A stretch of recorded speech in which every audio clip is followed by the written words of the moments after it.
இது பாருங்கள், இது ஒரு கிறிஸ்டல் மாலை வந்து ப்ரௌனும் பிங்க் கலருமா சேர்ந்தது. இது வந்து நடுவில் வந்து கோல்டு பீட்ஸ் கொடுத்துருக்காங்க பார்த்தீங்களா, அது வந்து 14 கேரட் கோல்டு டஸ்ட் பவுடர்னால் பாலிஷ் பண்ணியிருக்காங்க. அதனால இது வந்து கருக்காது. 14 கேரட் கோல்டு பாலிஷு. அடுத்து இது வந்து 2mm கிறிஸ்டல் இதில் இருக்கிறது. அந்த பீட்டும் வந்து கோல்டு பீட்டும் வந்து 2mm வந்து சுகர் பீட். அடுத்து இதில் வந்து பார்த்திங்கன்னா நடுவில் பிங்க் கலர் கிறிஸ்டலும் கொடுத்துருக்காங்க. எவ்வளோ ஒரு ஷைனிங்காக இருக்குது பாருங்கள். பெரிய கருப்பு கலரில் ஒரு கிறிஸ்டல் நடுவில் கொடுத்துருக்காங்க. அப்போ தான் அந்த ஷைனிங் எடுத்து காட்டும்னு. இது வந்து மொத்தமாக 8 லைன் இருக்குது. இதோட லென்த்து பார்த்திங்கன்னா 24 இன்ச் லென்த்து.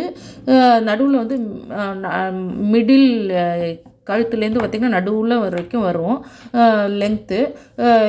24 inch length. 8 லைன்னு கொடுத்துருக்காங்க.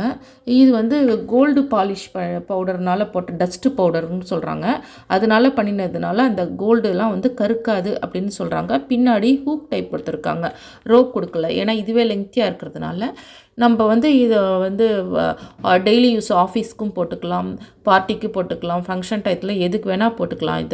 இது வந்து கருக்காதுங்கிறதுனால நம்ம போட்டுக்கலாம். ரொம்ப ரிச் லுக்காக இருக்கும். இந்த அதுவும் பிளாக்குங்கிறதுனால நல்லாவே ஷைனிங் எடுத்து காட்டும். உங்களுக்கு வந்து இது பிடிக்கும்னு நினைக்கிறேன். இது வந்து கொஞ்சம் காஸ்ட்லி தான் இந்த கிறிஸ்டல். அதனால் வந்து நமக்கு வந்து இப்போ நார்மல் கிறிஸ்டல் நினச்சிக்காதீங்க, கொஞ்சம் விலை ஜாஸ்தி தான். இது பிடிச்சிருந்தால் லைக் பண்ணி ஷேர் பண்ணுங்கள். என்னோடய சேனலை சப்ஸ்கிரைப் பண்ணுங்கள்.